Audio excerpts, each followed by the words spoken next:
Noches. Les damos una cordial bienvenida a cada uno de nuestros participantes que están presentes el día de hoy.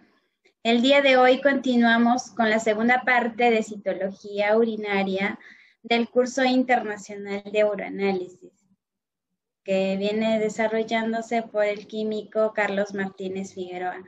Ya conocen la temática. Al finalizar, déjenos sus preguntas aquí en el chat del Zoom y las preguntas que no pueden ser resueltas, déjenlo en el grupo de Telegram.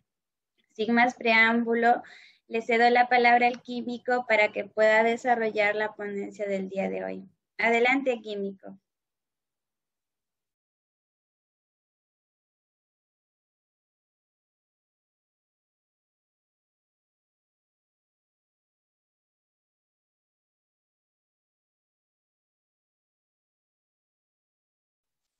Bueno, es un gusto estar de nuevo con ustedes para darle continuidad al tema que quedó inconcluso.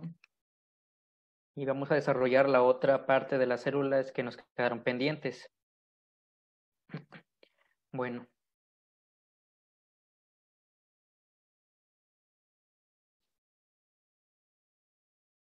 Bueno, ahora toca hablar de las células. Ya vimos las células que se encontraban en la uretra, entonces vamos a empezar a subir un poquito. Vamos a ver las células que se encuentran en la uretra proximal, que ya les de una noción de quiénes son, que también se encuentran en la vejiga, uréteres, pelvis renal, cálices menores y mayores también. Este epitelio se llama urotelio. Ese es el término actual que se está utilizando. Es un epitelio, en este caso, altamente especializado, porque tiene la función de ser una barrera impermeable contra la orina, ¿sí? Para que en este caso la orina no ingrese a la célula y retorne a nuestro organismo, sino que se mantenga en el sitio para ser expulsada. Tiene una serie de proteínas en las células superficiales, que son las uroplaquinas, que le dan esta característica especial. Bueno, anteriormente este epitelio se le llamaba de transición, pero lo que los primeros histólogos vieron es que este epitelio era una transición entre un epitelio escamoso y un epitelio cúbico, y que además era pseudoestratificado, ¿sí? Esas fueron las primeras nociones que se vieron de este tejido cuando los primeros histólogos lo observaron.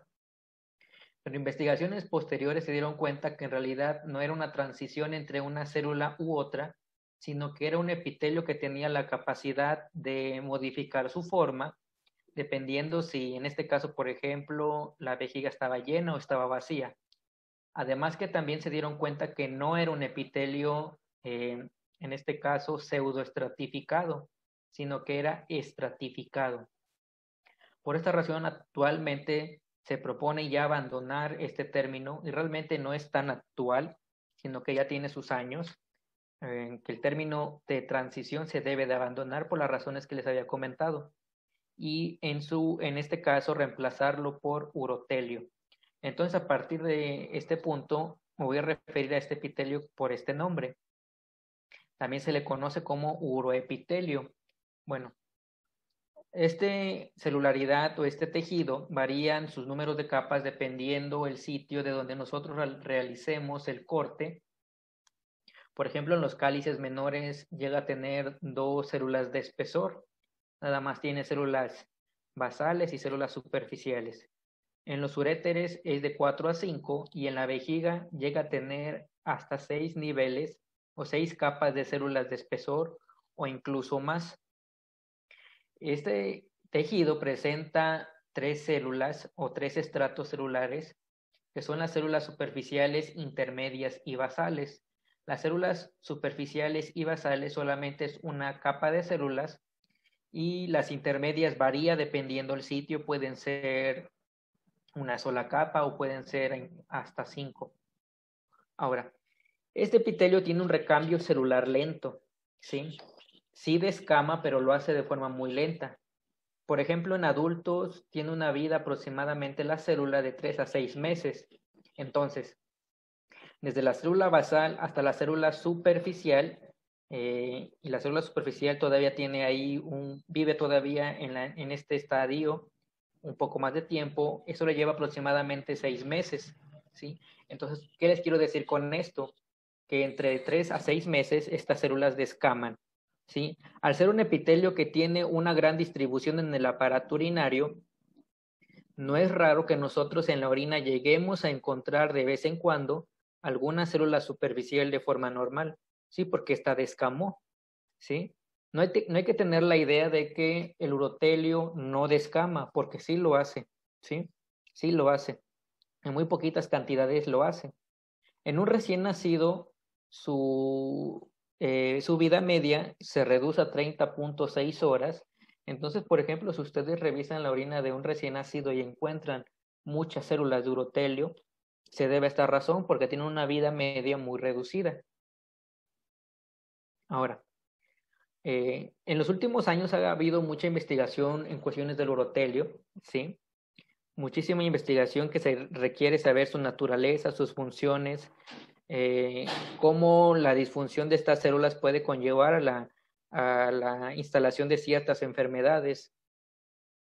Entonces, muchos de estos experimentos se han realizado en modelos animales, ¿sí? Principalmente ratones, y se han encontrado cosas muy curiosas. En este caso, no han utilizado lo que serían tejidos, por ejemplo, humanos, porque hay cierto conflicto para la experimentación en ese sentido. Es por esta razón que lo que se hace es evaluar los animales principalmente o modelos celulares. Pero al final de cuentas, estos modelos animales o celulares no representan lo que a ciencia cierta lo que pasa en nuestro organismo, ¿sí? Nos dan una idea de lo que sucede, pero no es 100% seguro de que lo mismo ocurra en nuestro organismo. Entonces, en los últimos años, se ha observado, por ejemplo, que en ciertos animales hay una variación de la morfología de las células uroteliales dependiendo el sitio de donde se desprendieron. Es por esa razón que algunos investigadores o algunas personas han querido proponer que las células de urotelio las podemos diferenciar dependiendo del sitio de donde descamen, ya sea la pelvis renal, por ejemplo, uréteres, vejiga o uretra prostática. Pero, como les había comentado, los experimentos los realizaron en modelos in vivo, que en este caso son animales principalmente, y sí demuestran que existen diferencias moleculares, estructurales y morfológicas, pero hasta el momento eso no se ha demostrado en humanos. Entonces, ¿qué les quiero decir con esto? Que nosotros no podemos traslapar lo que observaron en modelos animales con lo que está pasando en el humano, porque puede que no sea cierto, ¿sí? Les pongo este ejemplo. Este es un estudio que se realizó en ratones, en el que se evaluaron las diferencias del urotelio dependiendo del sitio. Por ejemplo, evaluaron en riñón, en distintas partes del riñón, en uréter, en vejiga y en uretra. Y se dieron cuenta que, por ejemplo, en algunos sitios del riñón, en este caso el urotelio podía ser simple, pseudoestratificado o el urotelio estratificado como tal, ¿sí? También, por ejemplo, los números de capas. Al ser un epitelio simple, claramente tiene una línea de capas. Pero aquí, por ejemplo, mostraron variaciones.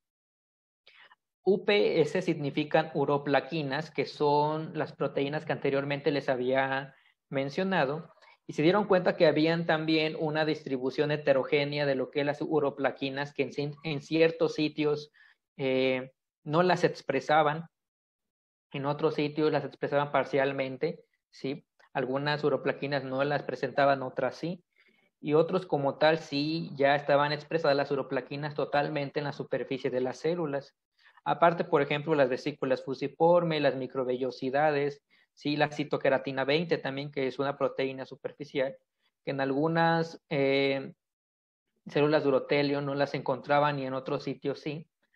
Pero como les vuelvo a comentar, esto es un modelo animal, ¿sí? Por ejemplo, aquí nos dice que ellos encontraron que el urotelio era pseudoestratificado en cierta parte del riñón, pero eso no pasa o no se ha demostrado en el humano. Entonces, hay diferencias entre el urotelio que se encuentra en el ratón contra el humano. Y, por ejemplo, en el ratón también hay diferencias tanto anatómicas y como ya se los mostré, también hay variaciones en cuestiones moleculares y también hay variaciones morfológicas. Pero como les vuelvo a repetir, no podemos utilizar lo que nos dicen las investigaciones a nivel de ratón o a nivel de otro modelo animal y quererlo utilizar en humanos porque, vaya, necesitan estudios para poderlo demostrar. Entonces, por ejemplo, en el ratón, los ratones en su riñón solamente tienen una papila renal, solamente tienen una, a diferencia del humano que tiene varias, ¿sí? El urotelio en vejiga se ha reportado que en algunas especies de ratón solamente tiene una capa de células intermedias, ¿sí? En la vejiga de los ratones, ¿sí? Eso es diferente a lo que pasa en el humano, que llega a tener muchas capas. Las células intermedias, por ejemplo, en el urotelio del ratón se ha observado que son binucleadas, ¿sí? Que ahorita les voy a hablar un poquito de ellas, que son binucleadas en el caso del ratón, pero eso no se ha demostrado en el humano hasta el momento, ¿sí? Y como les había comentado, el urotelio en ciertas partes del aparato urinario de los ratones se ha demostrado que es pseudoestratificado, pero eso no ocurre en el humano. Entonces aquí vamos a analizar rápidamente unos cortes histológicos del aparato urinario para checar la morfología histológica que tiene el urotelio. Entonces en esta parte vamos a analizar, por ejemplo, el grosor del epitelio, la morfología que tienen las células y la cantidad de núcleos. Entonces, por ejemplo, en esta parte podemos visualizar la pelvis renal, ¿sí? Aquí está una papila con túbulos colectores, que son estos rayos que observan aquí, que son los que van a depositar la orina en este sitio, que serían los cálices, ¿sí? Posteriormente, más abajo, conforme vamos bajando en el epitelio, se encuentra la pelvis renal, los uréteres. Entonces vamos a hacer unos acercamientos para poder visualizar el tejido. Por ejemplo, primero nos ubicamos en esta porción, ¿sí? Entonces, si le hacemos una ampliación a esta zona, vamos a observar células binucleadas, ¿sí? Que ya anteriormente les había comentado que es algo característico del urotelio. Chequen muy bien, se ven las células binucleadas. Vean la morfología que tienen las células intermedias, ¿sí? Como si tuvieran algo alargadas, se ven más o menos, ¿sí? Hay células de urotelio superficial binucleadas, hay con un solo núcleo, ¿sí? Aquí abajo se encuentra el tejido conectivo, aquí se ve más o menos la membrana basal, ¿sí? Ahora del otro lado de este sitio, vamos a observar también células binucleadas, chequen aquí hay otra célula binucleada, y observen cómo se ven las células intermedias, ¿sí? Como si estuvieran algo estiradas, o algunos les llegan a mencionar que tienen forma como de renacuajo. Aquí hay otra célula de urotelio superficial con 3 núcleos, ¿sí? Aquí hay una con 2, con un solo núcleo aquí también. Y chequen acá las células intermedias, también tienen la misma morfología prácticamente. Nos bajamos un poquito, ¿sí? A este sitio. Y chequen acá, la misma morfología, células binucleadas en la parte superficial con un solo núcleo, ¿sí? La misma morfología en la parte intermedia. Nos bajamos todavía más, células también binucleadas, mononucleadas, ¿sí? Y la misma morfología de células intermedias. Ya nos bajamos mucho a lo que sería la vejiga. Por ejemplo, aquí podemos observar una célula binucleada. La mayoría son con un solo núcleo, ¿sí? Aquí hay otra binucleada. Y chequen la morfología también de las células intermedias, prácticamente no difiere.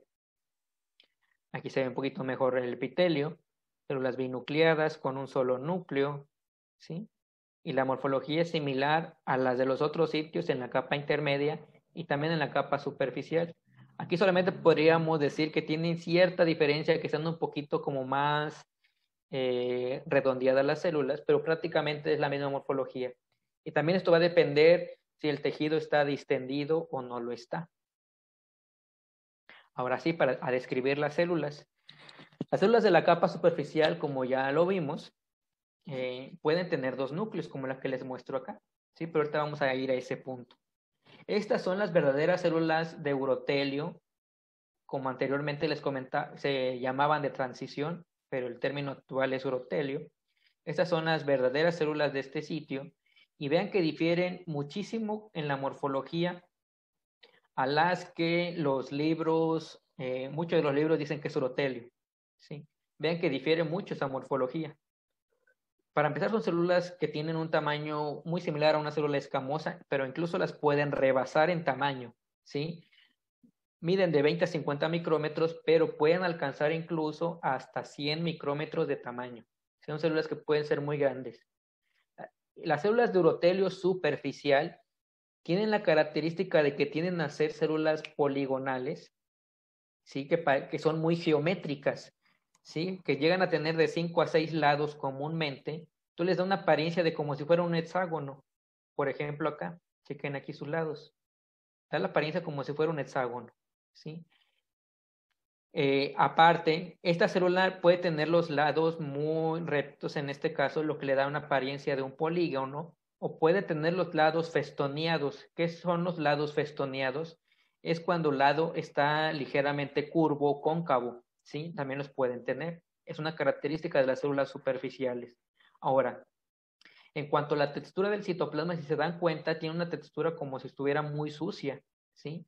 Muy granular, que en algunas ocasiones llegan a mencionar que estas células son microvacuoladas. Se llega a observar, si se dan cuenta, como unas pequeñas vacuolitas, ¿sí? Es una forma que también describen los citólogos a esta célula como una célula con citoplasma microvacuolado o granuloso, también se lo quieren llamar. Chequen acá cómo se ve. La tinción es moderada, es muy fuerte en comparación que una célula del tipo escamoso tiende a ser un poquito más débil. La relación núcleo-citoplasma es baja. ¿Por qué razón? Porque tienen mucho citoplasma también. Los núcleos son ovalados, aunque tienen a estar algo, en algunas ocasiones se pueden observar algo irregulares, como en este caso, pero es completamente normal. Y aquí hay algo interesante. Pueden tener de un núcleo hasta 50 núcleos de forma normal, ¿sí? Son células multinucleadas. La cromatina es granular fino, presenta un nucleolo, el contorno nuclear es grueso o demarcado, y los nucleolos pueden ser de 1 a 2, ¿sí? Aquí esta célula presenta un solo núcleo. Otra cosa que se me pasó comentarles es que los núcleos de las células de urotelio superficial pueden ser heterogéneos uno de otro, ¿sí? ¿A qué me refiero con esto? Que puede ser que tengan un núcleo pequeñito y un núcleo grande. Eso es completamente normal. Eso no se ha vinculado hasta el momento a ninguna patología en específico. Entonces aquí les muestro estos fragmentos de estos dos libros de citología que previamente ya les había comentado, que uno de ellos es el Dr. Cos y otro es el de citología de París. Y vaya, les replica lo que les acabo de mencionar. Aquí menciona, por ejemplo, que las células superficiales, que también les conocen como células paragua, pueden ser binucleadas o multinucleadas o solamente tener un núcleo grande, ¿sí? Como se muestran aquí también en las imágenes. Este otro parte del fragmento del libro de Cos también dice que las células paraguas pueden tener un solo núcleo, pueden ser binucleadas o multinucleadas que pueden alcanzar hasta 50 núcleos, incluso todavía más. Y aquí hay algo curioso porque lo que nos dicen los citólogos o la evidencia actual es que la única célula que yo puedo sospechar de dónde proviene, en el caso del urotelio que estoy hablando en este momento, el único que puedo sospechar de dónde probablemente viene la célula es cuando una célula tiene más de 10 núcleos, o sea, una célula de urotelio multinucleada, porque se ha visto que estas células comúnmente se encuentran en lavados de uréteres, ¿sí? Entonces se cree que estas células uroteliales multinucleadas derivan de este sitio del uréter, ¿sí? Entonces aquí les muestro esta fotografía que también es del libro del Dr. Cos y aquí nos habla sobre las células paragua y sus variantes. Y vean acá, nos dice que todas estas son células superficiales.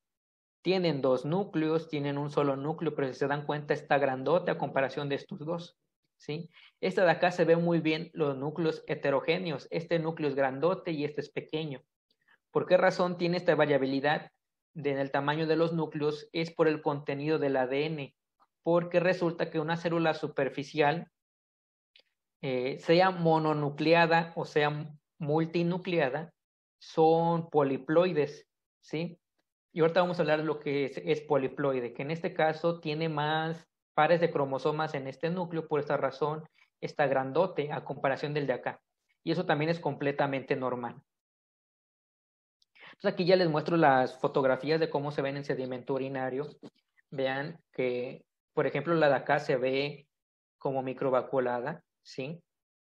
Vean esos lados, en este caso, cóncavos. Aquí también más o menos se ven de esta forma. Son células muy geométricas. También aquí se ve como microvacuolada con muchos gránulos. Igual la de acá y esta de acá. Todas son binucleadas.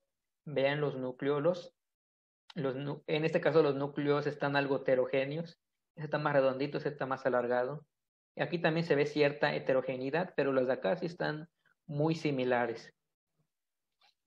Estas de acá serían células de urotelio superficial mononucleadas, ¿sí? Con un solo núcleo. Erróneamente se han clasificado como células intermedias, pero no son células intermedias, ¿sí? Ahorita vamos a ver cómo son las células intermedias verdaderas, pero si tiene por lados geométricos, y en este caso cóncavos, como les había comentado, es una célula superficial, ¿sí? Vean acá, tiene mucho citoplasma también, lados cóncavos, como podrán ver acá, un nucleolo, el núcleo en este caso ovalado, aquí más o menos algo estirado, tiene las mismas características del citoplasma, ¿sí?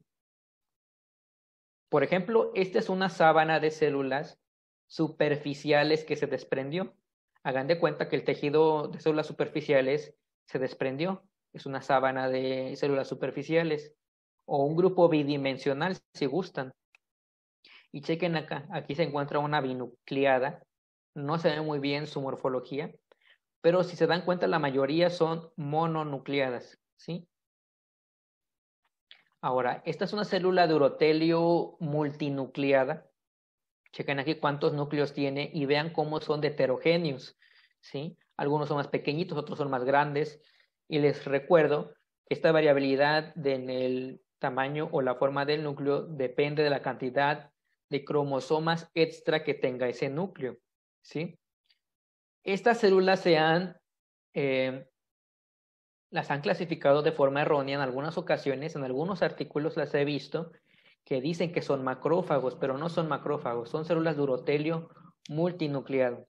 ¿Sí? Los macrófagos tienen una morfología totalmente distinta. Chequen acá, esta está un poquito más deforme, pero muy bien se ven los lados aquí más o menos cóncavos. Y una cosa muy interesante que entre más núcleos tengan, claramente más citoplasma van a tener, células más grandes van a ser. Por ejemplo, esta nada más tiene 4. Pero chequen estas de aquí. Nada más dense una idea de cuántos núcleos tiene esta célula. ¿Sí? Tiene el montón de núcleos. Chequen aquí. Y aquí está la escala micrométrica para que vean cuánto más o menos mide. ¿Sí? Como unos 90 micrómetros más o menos. Es una célula muy grande. ¿Sí? Que en este caso, cuando las células de este tipo aumentan mucho, porque por ejemplo, hasta con una paciente que hagan de cuenta que cada 2 o 3 campos yo encontraba células de este tipo y había células profundas de urotelio, pero que como ya están algo degeneradas, ya no se ven muy bien, ¿sí? Cuando yo encuentro muchas células multinucleadas, sugiere que hay un proceso inflamatorio que las está descamando y la causa más probable es que sea una litiasis, ¿sí? Esta es otra tinción que les estoy mostrando también células de urotelio. Esta es una tinción de azul de toluidina, ¿sí? Este colorante tiñe principalmente núcleo y vean cómo se ven, ¿sí? No difiere la morfología, solamente que aquí está con otra tinción, pero aquí como que se ve un poquito mejor la microvacuolización o granuloso su citoplasma. Aquí está una célula mononucleada, y una célula binucleada. Y esto es sin tinción, ¿sí? Y checa que se ven muy bien estas como microvacuolas. Y vean los lados cómo se ven. Cóncavos o muy geométricos, binucleadas. Se alcanza a percibir sus nucleolos, ¿sí? Esta que está aquí abajo es una célula intermedia. Vean, aquí está otra superficial, binucleada. Chequen sus nucleolos. En este caso los núcleos son heterogéneos, solamente que está algo redondeada, pero es una célula superficial. Ahora, no todo lo multinucleado o lo que tenga más de un núcleo es urotelio, ¿sí? Porque, por ejemplo, el urotelio yo puedo encontrar células con muchos núcleos de forma normal. Pero, por ejemplo, esta célula que les estoy mostrando en esta imagen no es urotelio, ¿sí? Y en algunas ocasiones yo he visto que en algunos grupos suben fotos de células que tienen muchos núcleos y por el hecho de tener muchos núcleos dicen que es urotelio, ¿sí? Pero debemos de ver más características de la célula para ver si se trata de urotelio o no. Por ejemplo, estas células no tienen nucleolos. El citoplasma no se ve granuloso, no tiene tinción moderada, ¿sí? No tiene la membrana gruesa, ¿sí? Esta es una célula escamosa, solamente que está multinucleada. Y en el caso de observar una célula escamosa que tiene muchos núcleos, implica que esta célula tiene algún daño, vaya. Sí, es una alteración morfológica. En el urotelio puede que no lo sea, pero en el epitelio escamoso sí. Por esa razón hay que tener cuidado de poder identificar de forma adecuada las células. Y lo que les mencionaba sobre la poliploidía. Ahora, este término también se ha querido emplear para referirse a las células que tienen muchos núcleos, ¿sí? Pero si nos vamos a la definición de lo que significa ese término, vamos a analizar que realmente no es un término adecuado, porque poliploide significa que es un organismo, un tejido, una célula o un núcleo que posee un juego múltiple de cromosomas. La cuestión aquí que para saber el número de cromosomas debo de hacer técnicas en específico para contar, vaya, que tiene cromosomas de más. Y esto lo puedo hacer, por ejemplo, por metodologías de citometría de flujo, cariotipo o por FISH, ¿sí? Porque a las células que tienen muchos núcleos no puedo decir que son poliploides, porque para empezar el término poliploide, como les acabo de decir, es que la célula o el núcleo en este caso tiene más de un par de cromosomas.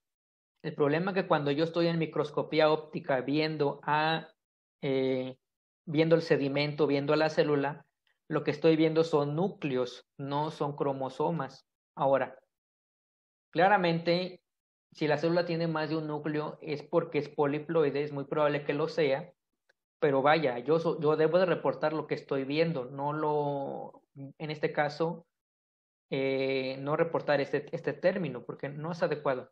Y aparte, por otra razón, las células poliploides pueden que sea una célula que tiene muchos núcleos o puede ser un solo núcleo.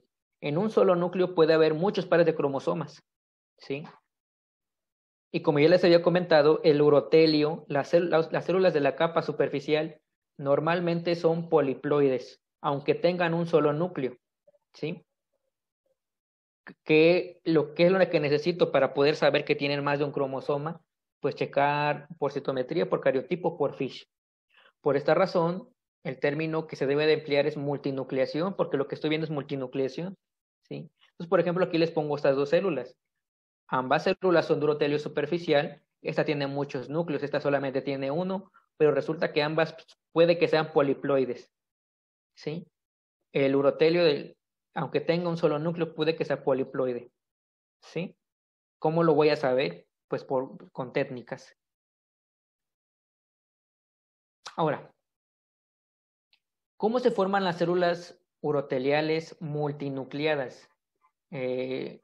Algunos tienen la teoría de que la formación de células superficiales de urotelio que tienen muchos núcleos se forman por un mecanismo de fusión celular.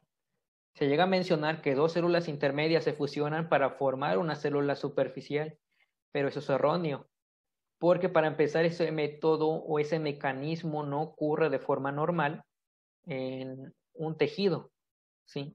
Ocurre bajo circunstancias patológicas, por ejemplo, alguna cuestión viral o, por ejemplo, en un proceso inflamatorio, similar a lo que ocurre con los macrófagos cuando se fusionan y hacen una célula multinucleada gigante, ¿sí? Ocurre bajo circunstancias patológicas, ¿sí? Y no ocurre de forma normal. En este caso, por ejemplo, el doctor Koss, en su libro del 2012, él menciona que él considera que ocurre por un proceso llamado endomitosis. Tal vez este proceso ya lo han escuchado, porque es lo que ocurre en los megacariocitos. Para que el megacariocito esté así de grandote y con muchos núcleos, lo hace mediante una endomitosis. ¿Qué es la endomitosis? Pues resulta que la célula entra en mitosis, duplica su material genético, pero a la hora de realizar la citocinesis, o sea, a la hora de dividirse la célula no lo hace, ¿sí? No se divide, entonces quedan los dos núcleos adentro. Y la célula vuelve a entrar en mitosis y vuelven a quedar los núcleos adentro. Entonces se va haciendo una célula grandota con mucho citoplasma, ¿sí? Y con muchos núcleos. Ahora, en el 2018 se confirmó que se realiza por este método o por este proceso, ¿sí? Entonces, en la parte de aquí abajo les pongo el fragmento del libro del doctor Koss donde menciona lo que les acabo de mencionar, que las células umbrella, en este caso paraguas, multinucleadas, dice que la fusión celular es extremadamente raro que ocurra en el urotelio, ¿sí? Que él pensaba o que se le ocurría que podría ser por un proceso de endomitosis. Y aquí está el artículo que les acabo de mencionar donde se menciona o donde se confirma que se realiza por endomitosis, ¿sí? Y por ejemplo me pone esta figura muy interesante en el que una célula intermedia que se muestra aquí empieza a hacer la división celular. Se dan cuenta aquí ya la envoltura nuclear desapareció, ¿sí? El ADN se empieza a ir cada quien por su lado. Aquí pareciera que la célula se va a dividir, ¿sí? Pero resulta que finalmente no hay división celular y queda una célula con más citoplasma y con dos núcleos, ¿sí? Entonces, aquí les muestro algunos cortes de tejidos con distintas tensiones, entre ellas azul de toluidina. Entonces, por ejemplo, aquí hay algunos cortes de lo que es uréter. Estas dos imágenes son cortes histológicos en humanos de uréter y esta otra que está en blanco y negro es de vejiga.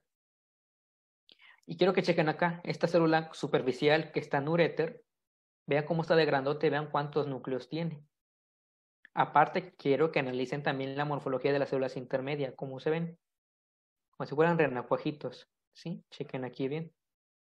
Estas son vejiga, como les había comentado, y chequen también cómo se ven las células intermedias. Aquí la capa superficial no está, se disgregó por probablemente una mala fijación. Pero quiero que chequen cómo se ven las células intermedias, ¿sí? Son geométricas, pero no de la misma forma que una célula de urotelio superficial, sino que tienen forma, por ejemplo, esta de acá como si fuera un triángulo, ¿sí? Entonces vamos a analizar las células intermedias. Miden de 2 a 30 micrómetros, ¿sí? Muy similar a una célula escamosa parabasal o profunda. Pero chequen que cambia su morfología en cuanto al citoplasma, ¿sí? Cambia mucho. ¿Cuál es la forma que tiene el citoplasma de una célula intermedia? Puede que tenga una forma de pera, piriforme, una forma de pirámide, ¿sí? Una forma caudada, o le llaman cercariforme, o similar a una cercaria, o una célula redonda, ¿sí? La morfología va a depender dependiendo si la vejiga está distendida, más bien, si el epitelio está distendido o no. Sí, de eso va a depender la morfología de la célula. Tiene la misma textura de una célula superficial en cuanto al citoplasma. Si se dan cuenta, la misma textura, se ve granulosa, grueso el citoplasma, de tinción moderada, relación núcleo-citoplasma baja, núcleo oval con nucleolo, sí, cromatina granular fino, y estos nucleolos pueden ser de 1 a 2. Presenta las mismas características, pero aquí si se dan cuenta, lo que cambió fue la morfología de su citoplasma. Son células con menos citoplasma y con una morfología diferente a una superficial, ¿sí? Entonces les voy a hablar un poquito de las células caudadas o cercariformes, porque anteriormente se referían que las células caudadas o cercariformes provenían de la pelvis renal. Entonces veían una célula con cauda y decían que era de pelvis renal. Pero eso es totalmente falso, ¿sí? Porque realmente corresponden a células ya sea basales o intermedias y realmente corresponden al estrato intermedio, ¿sí? ¿De dónde? De cualquier parte del tejido, de donde se encuentra el urotelio. Puede ser pelvis renal, puede ser uréteres, puede ser vejiga o puede ser uretra prostática. Y se dieron cuenta en los cortes, la morfología era muy similar, ¿sí? Entonces, ¿cómo se forman estas células? Pues se cree que se forman por una deformación del citoplasma, ¿sí? Porque estas células, las células de urotelio, tienen uniones celulares muy fuertes y esto es para aguantar la distensión y todas esas circunstancias. Entonces, por ejemplo, si estas células son desprendidas cuando el epitelio está relajado, van a tener una morfología muy similar a una célula cercariforme o caudada. O en este caso, si alguna estructura abrasiva arranca tejido, al momento de arrancar el tejido puede que ese citoplasma también se estire y forme esas células caudadas, ¿sí? Entonces aquí les menciono, o vaya, esta es la parte del libro donde se menciona lo que les acabo de mencionar. Entonces aquí lo que les digo. Si el urotelio está relajado, como está aquí, tienen esa morfología cercariforme o caudada. Pero si se contrae, su morfología cambia a una más geométrica, que puede ser piriforme o piramidal. Por ejemplo, en esta imagen que es del libro de París, nos habla de las células uroteliales intermedias, ¿sí? Y nos dice que la mayoría de las células que están acá son intermedias. Y dice que aquí que las células intermedias pueden tener un detalle citoplasmático o una colita citoplasmática, lo que le da apariencia de una cercaria. Entonces, estas células son intermedias que pueden provenir de cualquier parte del urotelio, ¿sí? Sea cálices, pelvirrenal, uréteres, vejiga, uretra proximal. No podemos saber de dónde viene. Entonces, por ejemplo, acá hay otra célula que ya les había mostrado anteriormente, que está la célula superficial y la intermedia. ¿Cómo se ve más o menos su morfología? Estas son células intermedias. Chequen la cantidad de citoplasma que tienen, es muy poquito, a comparación de una superficial, ¿sí? Son células intermedias. Esta tiene una morfología más o menos piriforme, ¿sí? Estas son de urotelio con una cauda. Vean aquí cómo se ven, ¿sí? Son células de urotelio caudadas. Y hay que tener cuidado con estas, porque se pueden confundir con las células cilíndricas que también llegan a tener alguna prolongación citoplasmática. Pero aquí chequen las diferencias entre una u otra, ¿sí? Aquí esta es una célula cilíndrica y esta es una célula de urotelio con cauda. Bueno, para empezar, el epitelio cilíndrico tiende a tener núcleos un poquito más elípticos, como se muestra acá, ¿sí?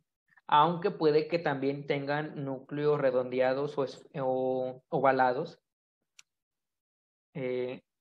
Pero chequen acá el borde, cómo termina, ¿sí? En el caso de una célula cilíndrica, por lo regular tiende a terminar en lados rectos, mientras que las células de urotelio son más redondeados sus terminaciones. El citoplasma es más homogéneo en una célula cilíndrica en comparación de una célula de urotelio que es más granular. Los núcleos de una célula de urotelio son más esféricos, como les había comentado, y aparte, recuerden que les había comentado que las células de urotelio, que las células cilíndricas tienen gránulos citoplasmáticos que son producto de secreción, entonces también es una pauta para diferenciarlas del urotelio. Las células basales son células que es muy raro observar, pero sí las podemos observar, no es tan raro como una célula escamosa basal. Son las células más pequeñitas, llegan a medir de 10 a 15 micrómetros y estas células se pueden confundir con una célula renal. Ahora, la forma del citoplasma es ovalado principalmente, aunque puede tener alguna forma limonada más o menos. Citoplasma es grueso, tinción moderada. Si se dan cuenta, El citoplasma y el núcleo presentan las mismas características que una célula intermedia, que una célula superficial, ¿sí? Núcleos ovalados con nucleolos, cromacina granular fina, membrana nuclear gruesa, citoplasma granuloso o microvacuolado, ¿sí? La relación núcleo-citoplasma es alta porque tiene menos citoplasma, ¿sí? Aquí hay algunas células basales. Ahora, principalmente las células basales se van a desprender en grupos, ¿sí? Principalmente. Y esto es generado principalmente por sus uniones desmosómicas que son muy fuertes y aparte porque como para poder llegar al estrato basal se necesita un objeto abrasivo, pues claramente cuando este objeto abrasivo pasa, pues arranca un montonal de células, no arranca nada más una, ¿sí? Entonces es común que se encuentren en grupo y esto pasa principalmente, por ejemplo, en pacientes litiásicos.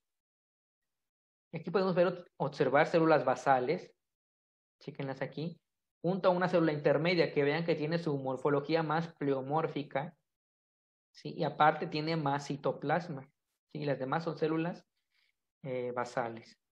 Y chequen esta otra. La célula intermedia tiene esta, de aquí tiene una morfología piramidal y abajo de ella hay dos células basales que son esféricas.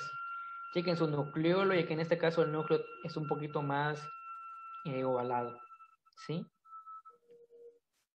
Ahora, en algunas ocasiones podemos observar grupos de células de urotelio, ¿sí? Ahora, no es común que los encontremos, pero sí los podemos encontrar. Estos grupos de urotelio se conforman de células intermedias y basales. Ahora, no es frecuente que los encontremos, pero cuando los encontramos no siempre significan patología, ¿sí?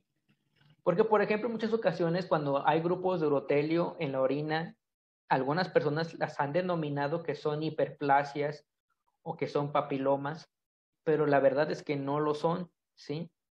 No lo son, porque hay estudios que han establecido que se desprenden grupos de células de urotelio, por ejemplo, cuando hay una palpación vigorosa de vejiga. Cuando se palpa de forma muy vigorosa, se pueden desprender grupos de células de urotelio, yo los puedo observar en la orina, ¿sí? Y no provienen de ningún papiloma y de ninguna hiperplasia. Cuando yo hago ejercicio en lo que, por ejemplo, actividades en las que hay golpes, por ejemplo, el boxeo, también se desprenden células de urotelio, ¿sí? En este caso en grupos.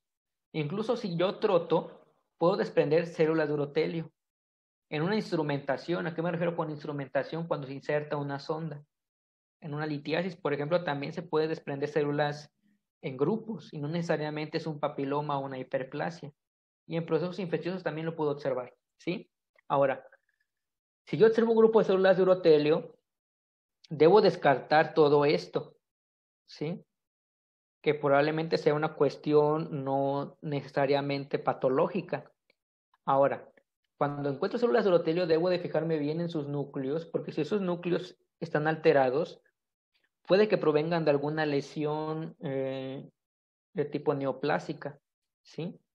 Entonces, por ejemplo, les pongo esta imagen de células de urotelio en grupo. En este caso fue por una sonda. Se insertó una sonda y se descamaron las células y vean cómo está el montonal de células. Aquí también son células profundas de urotelio, que aquí la razón por la que se desprendieron fue porque había un proceso inflamatorio o infeccioso. ¿Cuál es el significado clínico de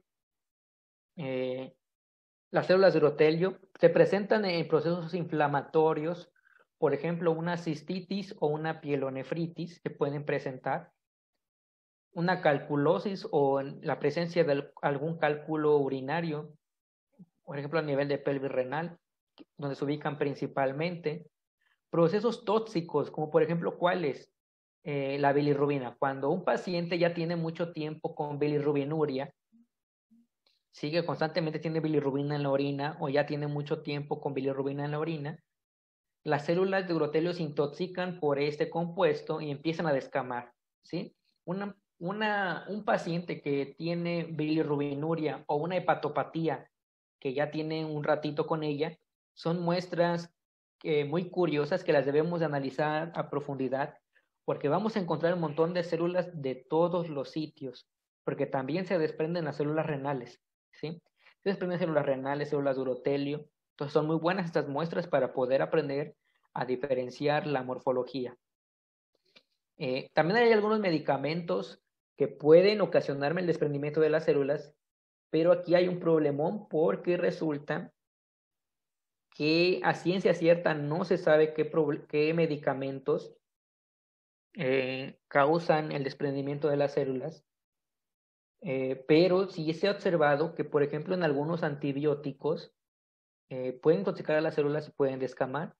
Incluso algunos antiinflamatorios también se ha observado que pueden intoxicar a las células, se pueden descamar. En este caso, cuando hay una sobredosis de este compuesto. Pero hasta el momento no ha sido una investigación extensa en el que hay un artículo en el que me diga que X medicamento me provoca descamación de urotelio, ¿sí? Pero por esta razón hay que tener en cuenta, o hay que descartar todas las posibilidades antes de mencionar o antes de imaginarnos que fue por un medicamento. Y bueno, también pueden encontrarse células de urotelio por una descamación contaminante, por decirlo de alguna forma, cuando se introduce una sonda, ¿sí? Pasamos al riñón. Y bueno, ya les comentaba que, por ejemplo, en los túbulos renales, con torneado proximal, distal y colector hay un epitelio cúbico. En el asa de Henle hay un epitelio escamoso. En el corpúsculo renal, por ejemplo, en la cápsula de Botman y en el glomérulo, también hay un epitelio escamoso, ¿sí? Dice que aquí es curioso porque estas células escamosas, cabe la posibilidad que yo las pueda encontrar en orina. Por ejemplo, si yo estoy encontrando células, en este caso cúbicas, que vienen de los túbulos proximal, distal y colector, puede que también las células que descamen de estos sitios en algún proceso patológico, puede que también se encuentren en orina. La cuestión aquí es, ¿cuál es su morfología? Si la morfología es igual a la de un tejido escamoso que ya conocemos, o si cambian un poquito de forma, es lo que no se sabe. Y aquí, por ejemplo, en el túbulo proximal ya les comentaba que hay un epitelio cúbico, que este epitelio cúbico principalmente tiene microvellosidades que le ayudan en la reabsorción tubular. Son células que son más altas, ¿sí? Con un núcleo que puede encontrarse de forma central, ¿sí? En el asa de Henle es un epitelio escamoso. En el contorneado distal son células cúbicas que son más pequeñitas, ¿sí? Y en este caso en los colectores son células un poquito más altas que en el caso de las proximales. ¿Por qué les digo esto? Que unas células son más altas, otras son más pequeñitas. Porque dependiendo del sitio de donde se descame la célula renal, pues su morfología va a ser distinta, ¿sí? Va a ser distinta. Algunas células renales puede que tengan más citoplasmas que otras. ¿Y esto de qué depende? Del sitio de donde desprendió. Por ejemplo, una célula tubular proximal va a tener más citoplasma que una célula del distal, ¿sí? Aparte, comúnmente las células del túbulo proximal, su núcleo se encuentra de forma excéntrica, o sea, cargado hacia un polo de la célula, mientras que las del contorneado distal tienden a ser más centrales, ¿sí? Se encontrarse más en el centro. Entonces hay variaciones. ¿Y esto por qué se los digo? Porque en algunas ocasiones he visto algunas personas que mencionan que porque la célula presenta un poquito más de citoplasma ya no es renal, ¿sí? Ya no es renal porque tiene más citoplasma. O ya no es renal porque su núcleo está central, ¿sí? Pero realmente esta morfología va a depender del túbulo de donde desprenda.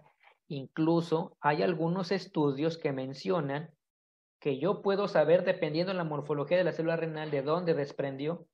O sea, yo puedo decir si es proximal, distal o de los túbulos colectores, pero realmente es algo complicado de hacer y realmente que tenga una trascendencia clínica importante, decir de dónde descamó, pues no, realmente no la tiene, porque al final de cuentas, si descamo del proximal, del distal o del colector, el paciente tiene un problema tubular al final de cuentas, ¿sí? Este es un corte histológico de riñón. Vean acá que está el glomérulo, se ve muy bien. El glomérulo, su cápsula, aquí se ve, con un epitelio escamoso, ¿sí? Y este túbulo que está aquí inmediato al glomérulo, o conectado al glomérulo es uno de tipo proximal, ¿sí? Entonces comparen las células proximales con las del túbulo distal que se encuentran aquí, ¿sí? Una clave para diferenciar un tejido, en este caso, de células proximales de un distal, es que las células proximales tienden a teñirse más fuerte. Si se dan cuenta, se ven más teñidas. ¿Por qué razón? Porque tienen muchísima actividad citoplasmática, porque recuerden que principalmente en el túbulo contorneado proximal es donde se lleva a cabo la reabsorción de muchos compuestos. Entonces estas células están muy activas. Por esta razón, se tiende a teñir más fuerte en comparación de las del túbulo distal. Chequen acá que las células son más pequeñitas en comparación de las del proximal, ¿sí? Y también chequen aquí que esta que pareciera basurita que está dentro de la luz del túbulo corresponde a las microvellosidades, ¿sí? Cosa que no hay en un distal. Que de vez en cuando algunas células de los túbulos distales y de los túbulos colectores pueden tener microvellosidades también, ¿sí? Pero en su totalidad, las que sí presentan en su totalidad microvellosidades son las del proximal. Por ejemplo, aquí están los conductos de Bellini, ¿sí? Chequen acá que la morfología varía un poquito. Algunas sí se ven un poquito cúbicas, otras más o menos cilíndricas. Y lo que les comentaba, que aquí hay una cierta variabilidad, porque algunos mencionan que sí es un epitelio cúbico alto, y otros dicen que es un epitelio cilíndrico, pero es que realmente depende o varía mucho su morfología, dependiendo el corte. ¿Sí? Porque, por ejemplo, aquí el corte está algo dañado, no se colocó de forma adecuada, y eso hace que las células varíen en su forma. Para saber a ciencia cierta cómo es la morfología de los conductos de Bellini, pues debemos de checar los artículos que nos hablen sobre microscopía electrónica que visualizaron esta parte. ¿Cómo son las células renales? Bueno, las células renales pueden medir de 10 a 35 micrómetros. Incluso pueden medir mucho más de 35 micrómetros. ¿Por qué razón? Porque esto va a depender de las alteraciones morfológicas que presente. Porque hay una cosa muy interesante en las células renales, una alteración morfológica que se llaman células renales reactivas, que ocurre, por ejemplo, en procesos hipóxicos, que la célula tiene un montonal de citoplasma y se hace muy grandota, ¿sí? Se hace muy grande y ya no es lo que conocemos como célula renal. Y por el hecho de que esté más grande, pues ya no significa que no sea célula renal, sí lo es, pero tiene una alteración morfológica. Ahora, estas células pueden ser cuboideas o redondas, ¿sí? La textura del citoplasma es granular, grueso, o puede que sea liso o homogéneo. ¿Y esto de qué depende? De lo mismo que les había comentado hace rato. Depende del sitio de donde descamó, ¿sí? O de donde se desprendió. ¿Sí? Por ejemplo, las del túbulo proximal se llega a mencionar que su citoplasma es granuloso, mientras que las del distal y colector tienden a ser un poquito más liso u homogéneo. La tensión es moderada también. Su relación núcleo-citoplasma es alta, tiene muy poquito citoplasma, vean la cantidad de citoplasma que tiene. El núcleo tiende a ser muy redondos, vean como el que está aquí. Presenta un nucleolo, la membrana nuclear es gruesa, cromatina granular fino. Los nucleolos pueden ser de 1 a 2. Y aquí hay otras microfotografías también de células renales, vean acá, células que son redondas. Vean que la cantidad de citoplasma varía. Esta tiene muy poquito, esta tiene un poquito más. Vean cómo se ve la membrana nuclear gruesa, bien delimitada o como si estuviera remarcada, ¿sí? Esta tiene morfología más o menos cuboidea. Y aquí, chequen acá, lo que los libros nos mencionan y no se equivocan, es que una célula renal comúnmente tiene un tamaño similar a un leucocito. Chequen acá que está un leucocito. Y son similares en tamaño. Estas microfotografías, la mayoría están tomadas a 100 por, para que ustedes puedan visualizar muy bien su morfología, ¿sí? Chequen, estas son otras. Esta es más redondeada, vean que tiene esta más citoplasma que la de aquí abajo. Y como les vuelvo a comentar, también depende del sitio de donde se desprendió, ¿sí? Vean los núcleos como son, quieren ser muy redonditos. Este está un poquito más ovalado, pero vean cómo está bien demarcado con su nucleolo. El citoplasma se ve granuloso, pero no se ve granular como un urotelio, que se ve hasta como sucio hasta cierto punto. No se ve de esa forma, ¿sí? Vean, este tiene una morfología más o menos cuboidea. Y esta yo tengo la impresión de que apenas no tuvo mucho tiempo de haber descamado, porque si se dan cuenta presenta estas interdigitaciones, que son las con las que se une en este caso, la membrana basal. Chequen, acá se ven muy bien. Aquí hay más células renales, está más o menos cuboidea. Esta tiene un núcleo excéntrico, esta también. Estas últimas, esta está sin teñir porque todavía está viva, pero se las pongo aquí para que chequen cómo se ven sin tinción. Vean su membrana nuclear, en este caso gruesa. Vean la cantidad de citoplasma, el núcleo está excéntrico. Aquí está un leucocito para que comparen el tamaño. Y esta otra de acá, también una célula renal, esta sí está sin tinción, ¿sí? Aquí se ve más o menos su núcleo. Aquí se ve el núcleo grueso. Y ven la cantidad de citoplasma, que es muy poquito. Chequen este caso que es muy interesante. Son células renales que, si se dan cuenta, todavía están vivas. Apenas está entrando el colorante. Tiene el núcleo excéntrico. Tiene aquí su nucleolo. Pero quiero que le pongan atención a esta parte que estoy señalando. Esta parte que está aquí, si se dan cuenta, tiene unas pequeñas prolongaciones que son microvellosidades, ¿sí? Entonces, esta célula cabe la posibilidad que haya desprendido de un túbulo proximal, porque es el principal sitio donde hay células con microvellosidades. O sea, como les vuelvo a repetir, también en el colector y en el distal también hay células que tienen microvellosidades. Este es un fragmento de una célula renal. Incluso aquí se llega a ver un poquito, un pedazo de citoplasma que quedó, ¿sí? Y que también aquí se ven las microvellosidades, ¿sí? Y aquí hay remanente del citoplasma. Entonces, por ejemplo, aquí les muestro la morfología de los cilindros celulares. Hay que tener cuidado porque cuando a un cilindro le ven células, siempre dicen que son leucocitos.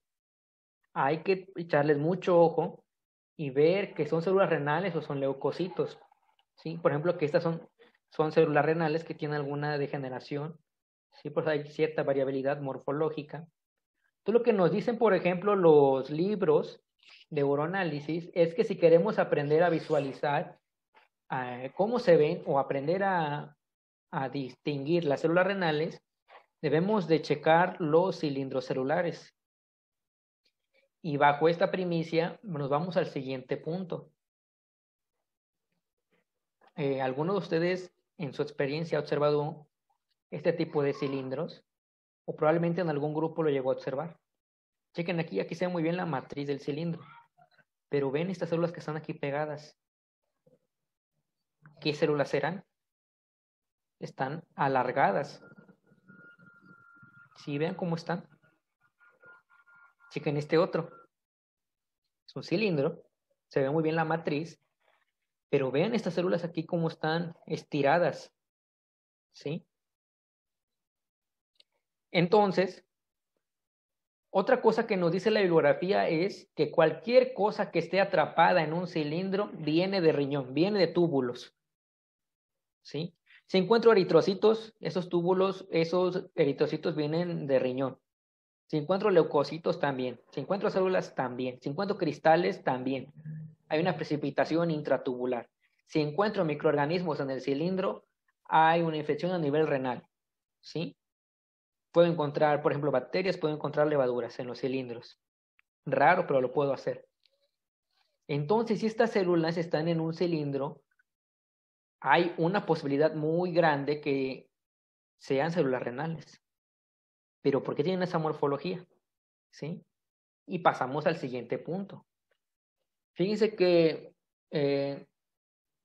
han querido llamarle a estas células que son células de urotelio, pero no lo son. Son células renales. Y fíjense que con la llegada de los lineamientos japoneses, que en el 2017 se publicó su guía muy interesante, su guía de sedimento urinario, que son los que hacen mejor sedimento urinario en todo el mundo a mi consideración, porque tienen muy bien sentadas las bases, en este caso, citológicas para clasificación de células. Entonces, si quieren ustedes clasificar las células de forma adecuada, váyanse a los lineamientos japoneses porque tienen un atlas muy bueno y su clasificación morfológica está basada en lo que les acabo de mencionar, ¿sí? Todo lo que les acabo de mencionar lo tienen ellos. Entonces, su trabajo que publicaron en el 2017, muy interesante, nos habla de que las células renales las dividen en dos grupos. Células renales con morfología habitual, que son las que conocemos, que son células redonditas o son células cúbicas, y células renales con morfología no habitual. ¿Y cuáles son estas? Las células renales que tienen caudas, como las que les muestro acá, que les llaman serpentiformes, ¿sí? Tiene las mismas características del núcleo, incluso puede estar algo deformado por cuestiones mecánicas que después les voy a explicar. El citoplasma es muy delgado porque por la misma razón que se estira ese citoplasma, pues se hace delgado. Es granuloso, puede tener forma de serpiente o de cometa o piriforme. Ahora, lo que los japoneses me dicen es que ellos tienen una hipótesis de cómo se forman. Incluso en su guía japonesa que les acabo de mencionar, me incluyen esta microfotografía muy interesante, que son túbulos renales, si se dan cuenta, pero vean cómo están las células renales adentro. ¿Qué morfología tienen? Caudadas, ¿sí? Principalmente. Bueno, lo que me dicen ellos es que las células que son renales caudadas o en forma de serpiente se generan cuando hay una obstrucción de los túbulos. Esta obstrucción puede ser por cristales o por una proteína, y con proteína me refiero a los cilindros, ¿sí? Entonces, al haber una obstrucción por cristales o por proteínas, esto ocasiona que las células se estiren su capa, en este caso su cara apical, para tratar de generar presión intratubular y deshacerse de esa obstrucción. También nos mencionan que las células que tienen forma de pera o piriforme, que son células un poquito más aplanadas, se generan por una dilatación de los túbulos. Al dilatarse el túbulo, estas células se aplastan, ¿sí? Se estiran y se aplastan, ¿sí? Pero esa es una hipótesis porque hasta el momento no han comprobado absolutamente nada. Y aquí yo les pongo la hipótesis que yo tengo, que en citología se les llega a llamar como células renales fibroideas. Por ejemplo, aquí les pongo un cilindro que ya les había mostrado previamente, y aquí está una imagen de los lineamientos japoneses que nos dicen que son células renales de esta morfología, ¿sí? Y en la citología también las han observado, pero en la citología les llaman células renales de reparación, que las que están acá arriba son de reparación o también reactivas que le llaman, y las de aquí abajo también, pero vean qué morfología tienen, ¿sí? Completamente distintas a las de urotelio, que no las pueden confundir, porque principalmente, por ejemplo, porque su prolongación es mucho más larga que una célula de urotelio normal. Ahora, fíjense que yo investigando, leyendo algunos artículos de experimentos orientados más que nada a la biología celular, hay una explicación de un proceso muy interesante que resulta, según mi punto de vista, la explicación de por qué estas células tienen esa morfología, ¿sí? Entonces, las células de reparación que nos hablan los citólogos tienen una explicación de por qué tienen esta morfología, según mi punto de vista. Se los voy a tratar de explicar ahorita en estos pequeños cuadros. Bueno, resulta que a nivel renal, pues las células están en homeostasis, ¿no? Están recibiendo sus nutrientes, están realizando sus funciones fisiológicas o celulares, pero resulta que llega un estímulo patológico agudo, puede ser una hipoxia, por ejemplo. Una hipoxia les deja de llegar oxígeno, o puede ser un proceso tóxico, que yo consumí algo y las intoxicó en ese momento y las células empezaron a hacerse reactivas. Perdón, eso conlleva a que este proceso hipóxico o esa proceso tóxico, hipóxico o tóxico, conlleva a que las células mueran y descamen del túbulo, se desprendan, vaya. ¿Esto qué hace? Que ese túbulo quede con huecos. Y hay algunas células renales que sobreviven, que sobrevivieron a este estímulo patológico, y esas células renales se transforman en células renales reactivas. Esas células renales reactivas empiezan a generar más citoplasma, y ocurre un proceso bien curioso que se llama desdiferenciación celular. ¿Qué es la desdiferenciación celular? Resulta que este proceso de desdiferenciación lo que hace es que esta célula renal, que es una célula epitelial, se desdiferencie a una célula de tipo mesenquimático, ¿sí? Imagínense, se pasa de un tejido epitelial, se transforma a uno mesenquimático, y estas células son de tipo fibroblasto, ¿sí? Son células alargadas, vaya. ¿Por qué tienen esa morfología? Porque resulta que, por ejemplo, una célula tubular renal epitelial normal tiene una capacidad limitada para, por ejemplo, para movilizarse en el túbulo o para proliferar, pero cuando se transforman en una célula de tipo mesenquimático, fibroidea, fibroblástica, esta célula se puede movilizar en el túbulo renal. Entonces se empieza a movilizar en el túbulo renal a tapar los huecos que quedaron y se empieza a dividir y empieza a tapar, vaya, los huecos. Una vez que ya tapó todo, ahora sí, retorna a una célula epitelial. Entonces tiene una función de reparación, pero resulta que si este estímulo es continuo, ¿sí? Por ejemplo, cada semana, por poner un ejemplo, cada semana está llegando ese estímulo, cada semana se están desprendiendo células y cada semana está ocurriendo esta desdiferenciación celular, lo que ocurre es que al final de cuentas estas células son fibroblastos, se transforman en fibroblastos o células similares a fibroblastos. Entonces, de tanto proceso reparativo, llega un momento en el que en lugar de reparación hacen fibrosis. Y es así como se empieza a generar la enfermedad renal crónica, ¿sí? Y empieza a progresar. Se empieza a ver una fibrosis en el tejido por este tipo de células, ¿sí? Y aquí están, por ejemplo, algunas microfotografías de estos estudios que les acabo de mencionar.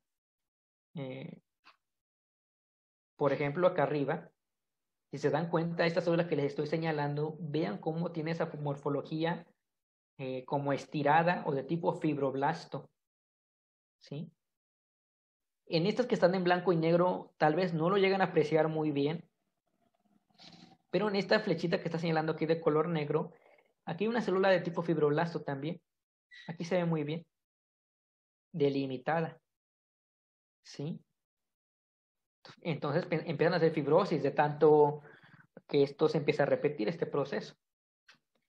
Y, por ejemplo, me encontré este corte muy curioso en el que el paciente tenía una insuficiencia renal aguda y al hacerle el corte histológico se dieron cuenta que sus túbulos renales estaban llenos de cilindros de hemoglobina.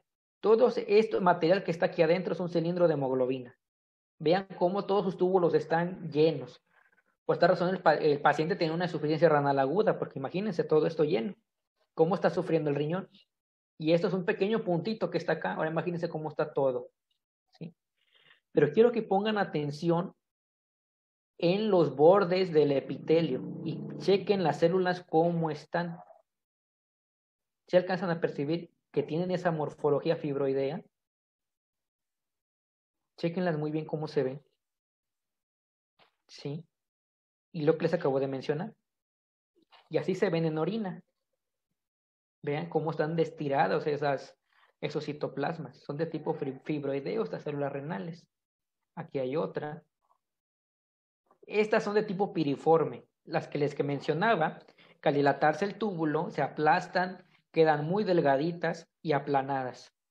Y vean que están tan delgaditas, incluso hacen transparencia con esta célula levaduriforme que está abajo, ¿sí? Es una célula renal también. Y aquí hay otro cilindro, vean que aquí está la morfología fibroidea. Aquí hay alguna piriforme con el citoplasma aplanado. Y aquí está lo que les mencionaba de los lineamientos japoneses, que nos muestran las imágenes de células renales piriformes o aplanadas. Vean aquí que se puede confundir con urotelio, pero estas células son muy delgaditas, ¿sí? Y aquí están dentro de un cilindro. Y ahora para hablarles un poquito de las células renales reactivas. Entonces, como les mencionaba, habitualmente una célula renal puede que yo observe que tiene un tamaño, por mucho tal vez 15 micrómetros, por poner un ejemplo. Pero en procesos reactivos, como ya les comenté, esas células hacen mucho más citoplasma y se hacen más grandotas. Llegan a medir más de 50 micrómetros, ¿sí? Entonces, cuando hay un proceso reactivo de tipo tóxico isquémico principalmente, las células se hacen reactivas. ¿Sí? Se pueden desprender en grupos celulares de hasta 30 células, como se ven aquí, y vean qué cantidad de citoplasma tienen. Incluso hasta se pueden observar binucleadas, ¿sí? Por lo mismo, porque a lo mejor la célula se iba a dividir y por lo mismo de que se desprendió y murió, pues ya no se dividió. ¿Cuál es la característica morfológica de estas células? Es que tienen abundante citoplasma, que está vacuolado principalmente, el núcleo es grande, pero la relación núcleo-citoplasma permanece, ¿eh? ¿Por qué razón? Porque tienen mucho citoplasma. El núcleo crece, pero crece todavía más el citoplasma. Tienen nucleolos prominentes, puede que tengan pleomorfismo celular, ¿sí? Y también nuclear, que pueden que estén algo pleomórficos. Membrana nuclear ligeramente irregular. Ahora, hay que tener mucho cuidado con estas células porque se pueden confundir con células de urotelio o se pueden confundir con una neoplasia, ¿sí? Se pueden confundir con un proceso neoplásico. Entonces, por ejemplo, chequen acá, ¿sí? Esta es son dos imágenes, dos imágenes citológicas, perdón, y la inferior es en sedimento urinario, en este caso por la JCCLS, nos dicen cómo son esas células renales reactivas. ¿Vean? Cuantísimo citoplasma tienen. Aquí está un leucocito y vean cómo les dobla el tamaño, ¿sí? Entonces, por ejemplo, aquí hay otro ejemplo con células renales reactivas que las alteraciones morfológicas pueden ser muy severas, se pueden confundir con cáncer. De verdad que las veces que yo me he encontrado con estas células, a veces termino con dolor de cabeza porque en estar pensando si son en este caso neoplásicas o son reactivas, ¿sí? Pero por esa razón yo les comentaba que por esto deben de indagar los antecedentes clínicos del paciente, ¿sí? Porque si el paciente es diabético o es hipertenso, tiene nefropatía diabética, pues es probable que sean células de tipo reactivo. Y además, las células renales reactivas se acompañan de cilindros, se acompañan de eritrocitos dismórficos en algunas ocasiones y se acompañan también de cuerpos ovales grasos, ¿sí?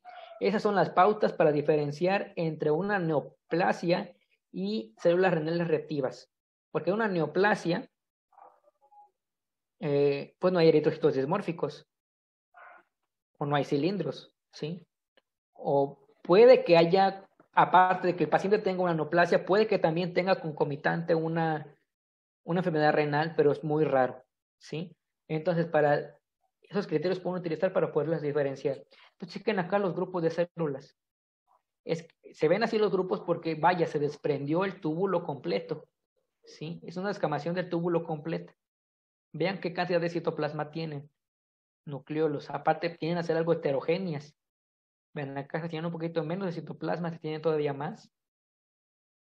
Todas son células renales reactivas. Incluso estas de aquí tienen lípidos. Bueno, ¿cuál es el significado clínico de las células renales? Las células renales se pueden encontrar por enfermedades que surgen a partir del riñón y por patologías que vienen externas y que también pasan a traer al riñón, ¿sí? O que repercuten también en el riñón. Entonces, por ejemplo, en enfermedades renales pueden estar en una nefritis glomerular, un síndrome nefrótico, una esclerosis renal, nefritis lúpica, un riñón poliquístico. Pero por cuestiones no renales, o sea, externas al riñón, pero que al final de cuentas contribuyeron a dañarlo, pueden ser una isquemia, ¿sí? Ocasionada por un proceso hemorrágico, una hemólisis, una diarrea, un vómito excesivo, quemaduras graves, una deshidratación avanzada, una insuficiencia cardíaca. por una intoxicación renal, por un producto químico, por un medicamento, por ejemplo, la vancomicina, ¿sí? Procesos sistémicos, por ejemplo, una diabetes, que en este caso sería una nefropatía diabética, hepatitis, sepsis, afecciones pulmonares, cardíacas y hepáticas, ¿sí? Porque recuerden que al final de cuentas nuestros órganos trabajan en conjunto, ¿sí? Entonces, si alguno empieza a tener problemas, va a repetir con el otro, va a repercutir contra el otro. Por esta razón existen estos síndromes hepatorrenales, cardiorrenal también, porque al final de cuentas, si uno se echa a perder o se deja de funcionar, pues también va a repercutir contra el otro porque pierde la homeostasis del organismo. Entonces aquí les puse esta comparación de las células redondas, como anteriormente se llamaban y que no deben de llamarse así, para que comparen la morfología. Se las puse más o menos en los tamaños en las que se presentan, ¿sí? Que las células renales son las más pequeñitas, ¿sí? Esta, por ejemplo, tiene bastantito citoplasma, pero no se compara con una de urotelio basal. Y chequen que la de urotelio basal, su citoplasma es más grueso todavía y más granuloso. A pesar de que la renal también tiende a ser granuloso, pero es más homogéneo. Se ve más homogéneo. Y chequen la célula profunda, en este caso, escamosa. Difiere completamente, citoplasma delgados, que no es tan granular como las dos anteriores. No hay nucleolo, no hay membrana nuclear gruesa, ¿sí? Incluso esta que está un poquito más inmadura, pues no se puede comparar morfológicamente con estas otras dos. Bueno, terminamos la parte de las células normales, en este caso que podemos encontrar. Ahora vamos a otros tipos celulares que también podemos visualizar, y ya para casi concluir esta presentación. Puedo también encontrar células prostáticas, ¿sí? Y ahora, es una regla general de que si hay espermatozoides, voy a encontrar células prostáticas y viceversa. Si hay células prostáticas, tengo que encontrar espermatozoides, ¿sí? O células de la espermatogénesis, ¿sí? Estas células son muy similares a una célula renal, pero son muy pequeñitas, miden 10 micrómetros o menos, ¿sí? Son cuboideas o esféricas, escaocitoplasma, alta relación núcleo-citoplasma porque tiene muy poquito, ¿sí? Núcleo esférico ovalado con nucleolos. Se pueden encontrar aisladas o en monocapa. Entonces, chequen aquí esta célula prostática, ¿qué tamaño tiene?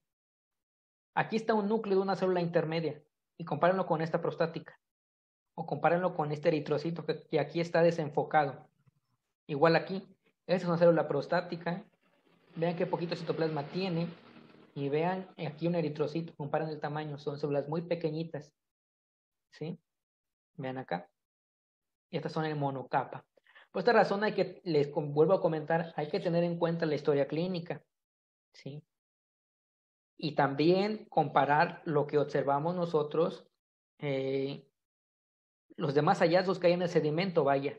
Por ejemplo, si yo tengo dudas que esa célula es renal o es prostática, primero voy a buscar espermatozoides. Si encuentro espermatozoides, cabe la posibilidad que sea de tipo prostática. Ahora, si no hay cilindros, si no hay proteínas, si no hay eritrocitos dismórficos, eso reduce más las posibilidades de que sea renal.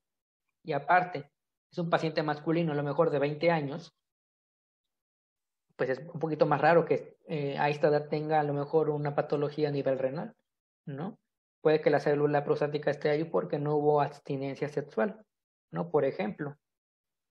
El siguiente células son las células de tipo endometrial, ¿sí? Hay que tener cuidado con estas células porque también se pueden confundir con algún proceso patológico. Estas células se encuentran principalmente en grupos redondeados de células pequeñas con muy escaso citoplasma. Aparecen en orinas de pacientes femeninas que se encuentran menstruando, ¿sí? Porque recuerden que al final de cuentas en la menstruación lo que ocurre es que se desprende todo el endometrio. Entonces, si esa orina se contamina con la menstruación, células endometriales van a contaminar esta orina. Entonces, chequen acá. Vean qué poquito citoplasma tienen. Núcleo esférico. Son muy similares una de otras, ¿sí? Son células de tipo endometrial. Entonces, por ejemplo, si yo tengo dudas de que sean, por ejemplo, algún proceso neoplásico o sean células endometriales, pues les vuelvo a repetir, deben de checar la historia clínica. Porque si es una paciente de 18 años, Es muy raro que tenga una neoplasia a esta edad, por ejemplo. ¿Sí? Entonces puede, y aparte, yo investigo historia clínica y resulta que acaba de menstruar, pues se tratan de células endometriales. Si tengo dudas todavía, lo que voy a hacer es pedirle a la paciente que recolecte su orina cuando su periodo menstrual termine. Y si ya no las vuelvo a encontrar, eran células endometriales. Otras células que puedo encontrar son las células caliciformes. Las células caliciformes son glándulas unicelulares que secretan mucina, se encuentran intercaladas en el epitelio cilíndrico, ¿sí? Tienen la porción apical distendida porque en esta zona almacenan la mucina y la porción, en este caso basal, está muy delgadita. Por esta razón se llaman caliciformes porque parecen una copa o un cáliz, ¿sí? ¿Cuál es el origen de estas células? Les puedo encontrar en uretra, les puedo encontrar en los nidos de Brom, que recuerden que es tejido cilíndrico en la cúpula de la vejiga o en una cistitis glandular o quística en la vejiga, ¿sí? Y también puedo encontrar células mesoteliales. Esto es un hallazgo muy raro.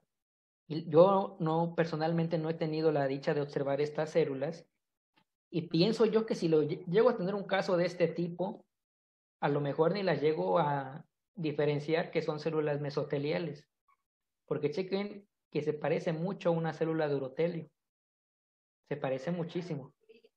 Entonces, la verdad, a mí si me llega un caso así, puede que a lo mejor hasta las clasifique como urotelio y no como células mesoteliales. Son células redondas de 20 micrómetros, ¿sí? Son homogéneas en tamaño más o menos. Citoplasma es muy grueso. Los núcleos tienden a ser redondos o ovalados, que se ubican de forma central, aunque están aquí un poco excéntricos. Son de tamaño uniforme, esa es una pauta para poderlas diferenciar de una célula de urotelio, que son de tamaño uniforme los núcleos. La membrana nuclear es gruesa, la cromatina es ligeramente granular y contiene de 1 a 2 nucleolos. Ahora, lo que nos mencionan las personas que han encontrado estas células en orina es que la pauta para poderlas diferenciar es que cuando se encuentran unidas, como la de acá, presentan un espacio entre esa unión. Hagan de cuenta que están unidas, pero en esta unión, si no sé si alcanzan a percibir como que hay una parte clara en medio. Están unidas, pero en la parte media hay una zona clara. Esa zona clara se le llama ventana, ¿sí? Y eso es característico del mesotelio. ¿Cuándo se encuentran las células mesoteliales? Cuando hay una fístula vesical. Hay una fístula vesical, se llena la vejiga de orina, esa orina pasa en este caso, baña todo lo que sería el espacio donde se encuentra rodeado el mesotelio. Esa orina vuelve a regresar a la vejiga y las células mesoteliales entran, ¿sí? Bueno, ya para culminar esta presentación, vamos a ver cómo se interpreta rápidamente una muestra de orina dependiendo su tipo de orina que sea. Por ejemplo, una primera orina de la mañana de forma normal es escasamente celular, de forma normal. Si la paciente no tiene ningún síntoma y yo le encuentro un montonal de células escamosas, es una contaminación, ¿sí? Las células escamosas tienden a ser muy escasas, si están en gran cantidad, seguramente es una contaminación. Ahora, yo puedo encontrar células de urotelio también escasas, pero las puedo encontrar mal conservadas, o sea, en apoptosis o en autofagia. Puede que presenten vacuolas o puede que los núcleos estén pipnóticos y fragmentados, ¿sí? Los grupos de células de urotelio son muy raros de encontrar, pero si los encuentro, muy probablemente que sean benignos y hay que cotejar con los datos clínicos, con la historia clínica, con las actividades que hizo el paciente, ¿sí? Para poder clasificarlos de forma adecuada. Ahora, las células de urotelio se degeneran al estar mucho tiempo en orina, porque imagínense, pongan de ejemplo una persona de 18 años, por ejemplo, que a lo mejor en toda la noche no se para a orinar, no se para a ir al baño. Entonces imagínense cuántas horas tiene de retención vesical esa orina. 7 horas, 8 horas, 6 horas, pónganle. Entonces imagínense, si la célula de urotelio de escama se encuentra en la orina, el pH de la orina, los compuestos, la densidad, hace que esa orina entre en apoptosis. Y cuando yo observo esa orina, me llega la orina al laboratorio y yo la observo, voy a observar estos cuerpos que son células en apoptosis, ¿sí? Porque la célula degeneró. ¿Tiene importancia clínica o no tiene importancia clínica? Este cuerpo apoptótico no tiene importancia clínica porque la célula degeneró de forma normal, ¿sí? Por esta razón, cuando se va a estudiar la celularidad de la orina o cuando se va a hacer una citología urinaria, no se pide la primera orina de la mañana, se pide la segunda orina de la mañana con mínimo 1 hora de retención vesical, mínimo 1 hora, máximo 3 o 4, ¿sí? Para que la célula no degenere, se preserve bien y yo puedo observar su morfología. Ahora, cuando es una instrumentación, cuando le inserto una sonda a mi paciente, esas muestras tienen un montonal de células, son muy celulares, ¿sí? Debo de tener mucho cuidado porque, por ejemplo, hay en hospitales, muchas veces las enfermeras toman las muestras en hospitalización, por ejemplo, o en urgencias, y nos llevan la muestra y no nos dicen que la muestra era de sonda. Y resulta que yo veo la orina y veo el montonal de grupos de células. Y ya me estoy espantando porque pienso que el paciente tiene una neoplasia y veo muchos grupos de células y veo muchísimas cosas y ya estoy pensando mal del paciente. Y resulta que la muestra es de sonda, ¿sí? Entonces, al introducir la sonda, es un instrumento mecánico que va desalojando células, ¿sí? Hay que tener cuidado con estas muestras y hay que tener cuidado también porque son muestras muy curiosas para observar porque tienen mucha celularidad de urotelio, cilíndrica y escamosas y las puedo identificar y clasificar o aprender a clasificarlas muy bien, ¿sí? Ahora, cuando nos llega una muestra de este tipo hay que ponerle la nota. ¿Se observaron grupos de células de urotelio o células cilíndricas porque la obtención fue traumática y no se trata de un proceso patológico, ¿sí? Pues, por ejemplo, acá, una muestra de emisión espontánea, primera de la mañana, que no hay muy pocas células o no hay ninguna, a una muestra de sonda. Ven aquí cuantísimas células hay, ¿sí? Que en este caso son cilíndricas. Para el reporte, puede reportar en escaso, moderado o abundante, aunque hay algunos lineamientos que nos dicen que es recomendable reportar por campo. ¿Por qué razón? Porque resulta que reportar por apreciación puede ser algo ambiguo, ¿sí? Porque tal vez para lo que para mí es escaso, para ustedes no lo es. O para lo que para mí es abundante, para ustedes no lo es. Aparte, decir escaso, moderado, abundante, como que también no es muy informativo, que digamos. Sí, es escaso, pero ¿cuánto es escaso? Y a final de cuentas, puede que nosotros internamente o como laboratorio manejemos que escasos es de 0 a 1 o moderados es de 5 a 20, por ejemplo. Pero eso no lo sabe el médico tampoco, ¿sí? Entonces lo que nos recomiendan algunos autores es que lo reporte en rangos por campo y si los rangos son específicos, por ejemplo, de 0 por campo, de 0 a 1, de 2 a 5, es mejor. Así puede que no haya tanta subjetividad entre un analista u otro. Y eso ya es decisión de cada quien, se lo sigue haciendo por apreciación o por campo. Ahora, ¿cómo reporto los epitelios que son estratificados? Por ejemplo, el urotelio y el epitelio escamoso. De estos dos, el que vale la pena reportar por capas es el urotelio. Y hasta eso, yo lo puedo hacer como células superficiales, intermedias o basales. Puedo reportar así. Encontré tantas células superficiales, tantas intermedias o tantas basales. O lo puedo hacer células superficiales y células profundas. Nada más. ¿Sí? Porque al final de cuentas, encontrar células profundas me están indicando que el daño es grave, está ulcerado ese tejido y eso indican, vaya. ¿Sí? Vaya, tiene el mismo significado una célula intermedia de una basal.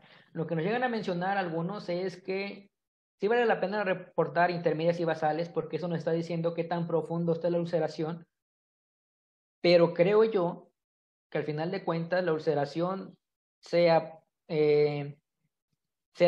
hasta la capa intermedia o sea hasta las células basales tiene importancia clínica o es lo mismo, ¿sí? Entonces lo puedo hacer como superficiales o células profundas. El epitelio escamoso, hasta la fecha no hay ningún artículo que sustente el reporte por estratos, y lo que les comentaba hace rato. Nuestro reporte se debe de basar en evidencia científica, ¿sí?, que respalde lo que estamos reportando. Porque si, por ejemplo, he llegado a escuchar algunos comentarios que dicen que debemos de reportar todo lo que vemos en la orina, y realmente no, en mi punto de vista, no debe de ser así, porque muchas de las partículas que reportamos no tienen significado clínico, y entonces que nosotros reportemos el montonal de cosas en el sedimento urinario puede que le reste valor a las partículas que verdaderamente sí lo tienen, ¿sí? Entonces, por ejemplo, si no tiene significado clínico reportar células profundas de escamosas, porque esto se debe a las variaciones hormonales, yo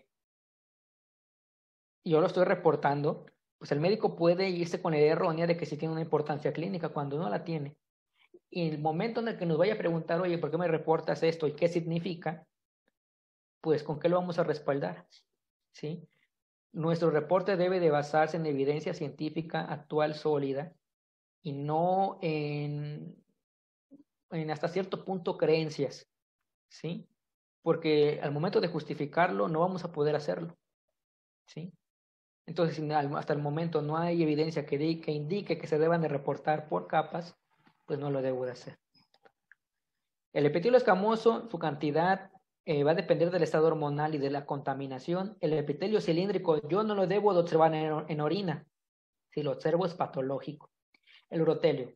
Las células superficiales puedo encontrar escasas, muy escasas, por ejemplo, de 0 a 1. ¿Sí? Por ejemplo, yo conté 20 campos y me encontré 2. Es normal, ¿sí? Pero resulta que si ya encuentro más de una por campo, ya es una patología, ya es una descamación superficial patológica. Si encuentro profundas, estas sí no se deben de observar por ningún motivo, ¿sí? Las células renales tampoco se deben de observar, son 0 por campo. Y bueno, ya para culminar, estos son los puntos de aprendizaje a grandes rasgos que espero haya dejado esta presentación. Por ejemplo, el primero es que se debe de abandonar el reporte de solo células epiteliales. Entonces, yo no debo de incluir en mi reporte el apartado de células epiteliales nada más, porque no significa nada, no me dice nada, ¿sí? También se debe de abandonar el término de células redondas, y yo debo de clasificar las células redondas, ¿cuáles son? No se deben de reportar a las células que son órgano-específicas, porque no se puede diferenciar.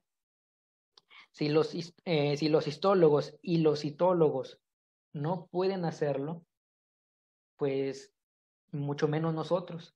No hay evidencia que indique hasta el momento que en humanos eso se pueda hacer o que se deba de hacer, ¿sí? Entonces yo debo de dejar de reportar células de uretra, células de pelvis renal, células uroteliales de pelvis renal, de uréteres, de vejiga o de uretra proximal. No lo debo de reportar porque no tiene un fundamento que me diga que sí lo deba de hacer o una evidencia clínica sólida.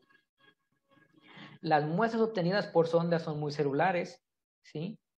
Y tiene importancia clínica reportar los estratos de las células de urotelio, o sea, reportar en superficial, intermedio, basal o solamente como superficiales y profundas. Y bueno, por mi parte, termina mi intervención en este curso. Esta es la última charla que daría. Espero y haya sido de provecho para ustedes, espero hayan aprendido mucho, que no se hayan aburrido y que les haya quedado claro toda esta parte, que sí es muy difícil la clasificación de las células, que muchas veces a mí me han sacado dolores de cabeza porque a veces sí me cuesta trabajo eh, poderlas identificar, pero pues como dijeran algunos, no importa mucho el saber, sino tener el número del quien sabe, ¿no? Para poder sacarnos de la duda de que si eso no es. Entonces aquí les dejo mis redes por si en algún momento tuvieron alguna duda que quisieran consultar, o también lo pueden hacer por el grupo de Telegram que se tiene hecho para este curso, y ya saben que cualquier cosa yo se la respondo. Gracias.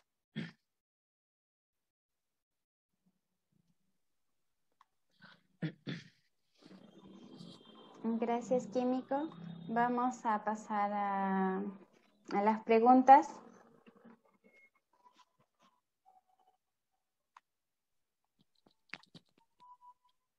Johnny Aguilar pregunta, ¿cómo puedo diferenciar las células basales uroteliales de las células renales?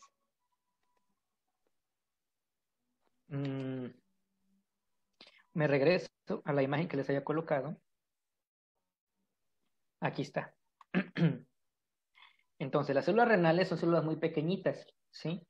De todos los epitelios son las más pequeñitas que podemos encontrar, que les mencionaba, que comúnmente miden muy similar a un leucocito, ¿sí? Aparte, chequen acá, una célula basal o profunda, en este caso el epitelio escamoso, tiene mucho más citoplasma, este es más homogéneo, no hay nucleolos, no hay membrana nuclear gruesa. Una célula basal del urotelio tiene más citoplasma todavía que una célula profunda renal, o en el caso de que tenga menos, debo de checar la textura del citoplasma, ¿sí? Es más grueso en una célula de urotelio, es más homogéneo en una renal, ¿sí? Los núcleos son más redondos en una renal. Y aparte, si aún así yo tengo dudas de que si es renal o es de urotelio, checar la clínica del paciente, ¿sí? Porque, como les digo a mencionar, también me ha llegado a pasar de que a veces tengo dificultades en poder diferenciar entre una y otra, y muchas veces la clínica del paciente nos va a ayudar a determinar si es o no es. ¿Sí? Por ejemplo, si es un paciente diabético, hipertenso, con nefropatía diabética, con principios de enfermedad renal crónica, pues es más probable que sea una célula de urotelio, perdón, renal. Aparte, una célula de urotelio profunda comúnmente la voy a encontrar con los demás estratos que están arriba, ¿sí? Intermedios o superficiales. Aparte también puede que encuentre el quien la descamó, sea un lito o que hay un proceso inflamatorio, ¿sí? Entonces debo de analizar todos esos puntos para poder diferenciar a estas células. Pero es muy importante saber la clínica del paciente para, como les comentaba, tener una orientación o saber qué es lo que voy a encontrar.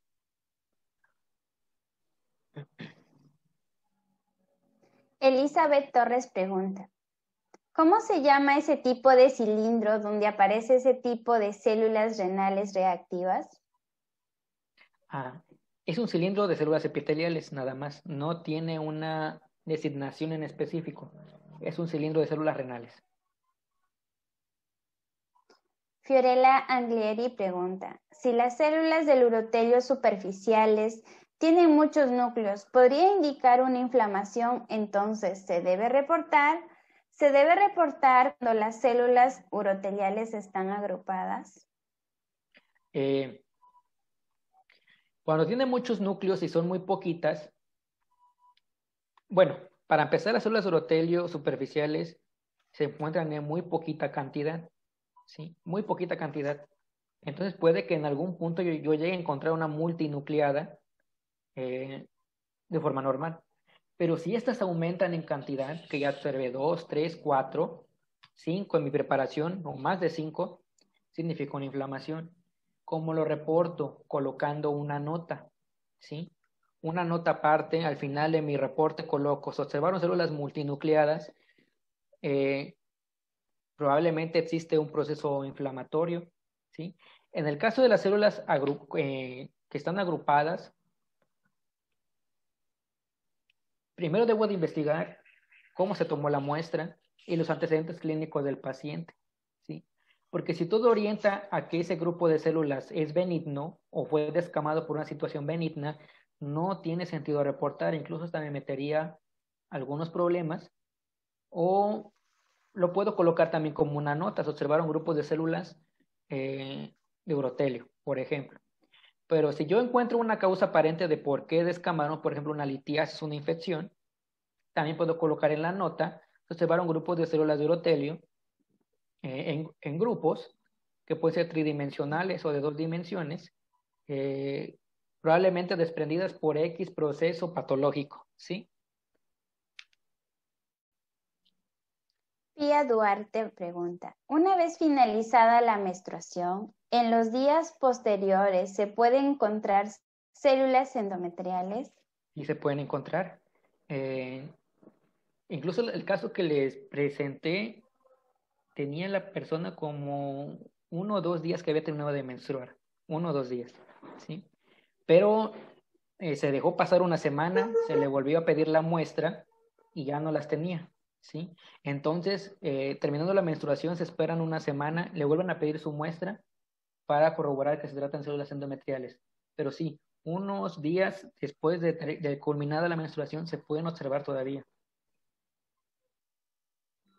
Miriam Barrios pregunta, ¿en cuánto tiempo una célula entra en apoptosis? Es una pregunta interesante y difícil porque no lo sé. No sabré respondértelo. No he medido el tiempo de cuánto tardan de generar, pero pues sí se ha visto que no, en orinas de más de 4 horas las células tienden a estar en apoptosis. Sí, por esa razón se recomiendan que sean frescas las muestras, pero sí, es un dato que no lo tengo. ¿En cuánto tiempo mueren por estar en orina? No tengo ese dato. Rosa Isela pregunta, si observo una célula renal y leo 20 campos, ¿es correcto reportar de 0 a 1 por campo? Sí, sí se puede reportar de esa forma, aunque se haya encontrado una en 20 campos. Aunque si se pueden ver más campos, sería lo recomendable. O eh, habría que checar la metodología también de mi análisis. En este caso, si encuentran solamente una célula renal, valdría la pena eh, centrifugar un poquito más la muestra y concentrarla un poquito más. Por ejemplo, dejar 200 microlitros de sobrenadante para que esté más concentrada y va a haber más posibilidades de que yo encuentre más células de ese tipo. Pero, retomando la pregunta, sí, es válido reportar de 0 a 1 por campo.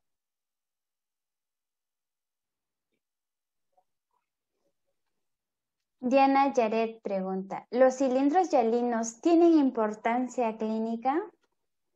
Es un tema que no me corresponde porque tienen una charla sobre ello, pero depende. Sí, porque se pueden encontrar en pacientes normales que, por ejemplo, si cursan una deshidratación, van a tener cilindros hialinos, ¿sí? Si cursan por estrés, van a tener cilindros hialinos. O sea, por cuestiones benignas se pueden encontrar cilindros de este tipo, pero también en problemas renales se pueden encontrar. Entonces, todo depende de la clínica del paciente, ¿sí? Pero es algo que se le responderán en charlas posteriores. Me parece que dentro de 2 charlas se los van a explicar muy bien esta parte.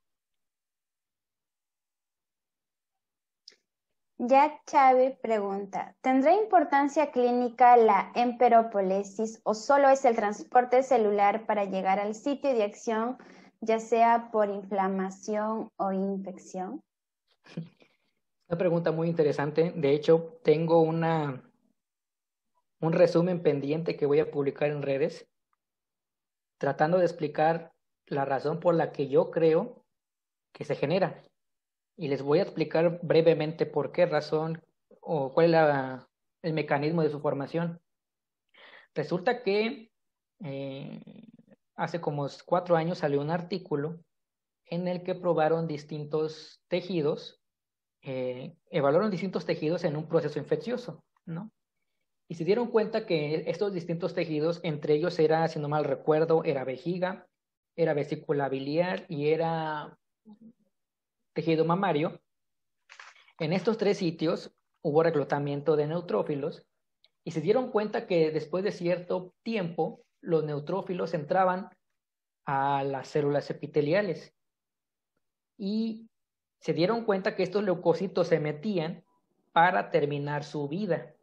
Porque recordemos que el neutrófilo, una vez que fagocita y hace su función, muere, ¿sí?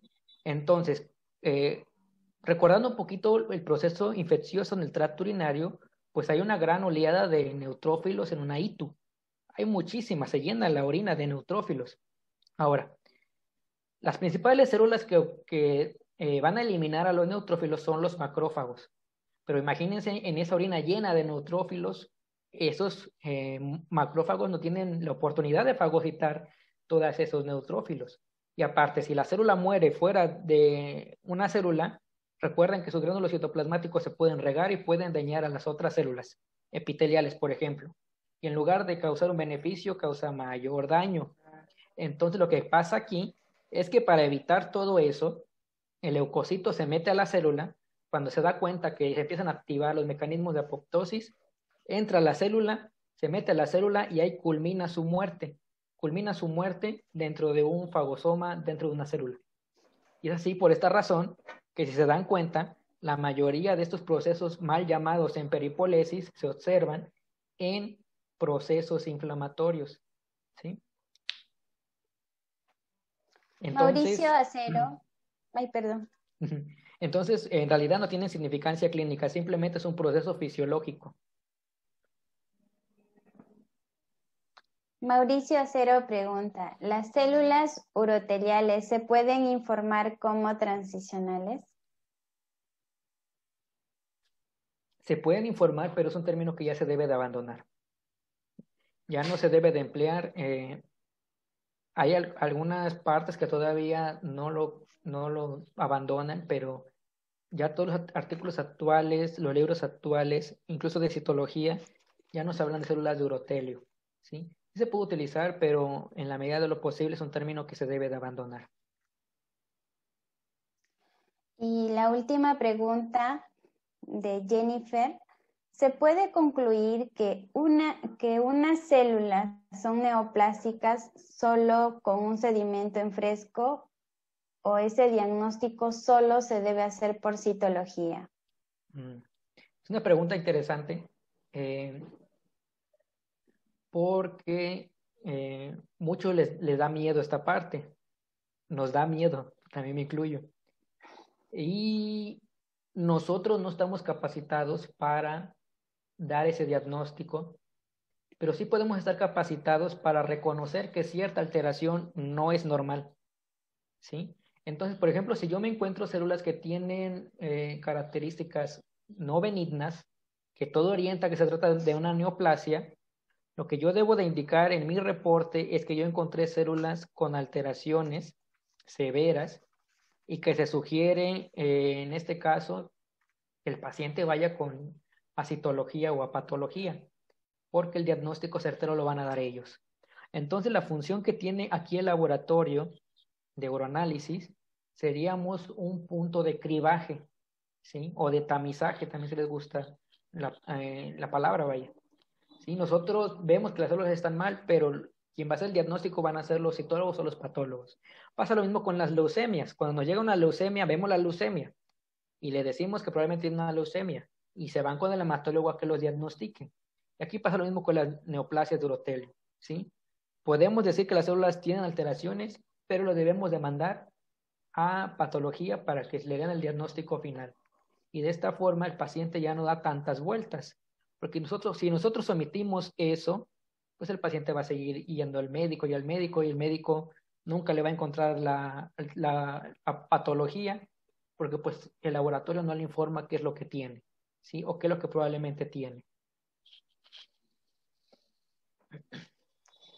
Bien, agradecemos la participación a todos los profesionales que nos acompañan en este curso internacional de uroanálisis de los diferentes países, de los cuales está Bolivia, Chile, Paraguay, Uruguay, Ecuador, Argentina, Colombia, Brasil, El Salvador, Honduras, España, México, República Dominicana, Venezuela, y de repente por ahí se me pasa algún otro país, disculpen por no mencionarlo. Gracias por su participación y también, Químico Carlos, muchísimas gracias por su excelente ponencia, como siempre usted de una manera muy didáctica, haciendo llegar el conocimiento para nosotros llevarlo así a nuestro centro de labores. También hacerles recordar que el día de mañana no se pierdan la ponencia de cristaluria. Va a estar un tema muy interesante también. Y si tuvieran alguna célula, algún cristal difícil de reconocer, pueden hacerlo llegar al grupo de Telegram que los profesionales gustosamente apoyarán en su duda. Muchísimas gracias y damos por culminada la ponencia del día de hoy. Muy buenas noches con todos. Gracias. Hasta luego. Hasta luego.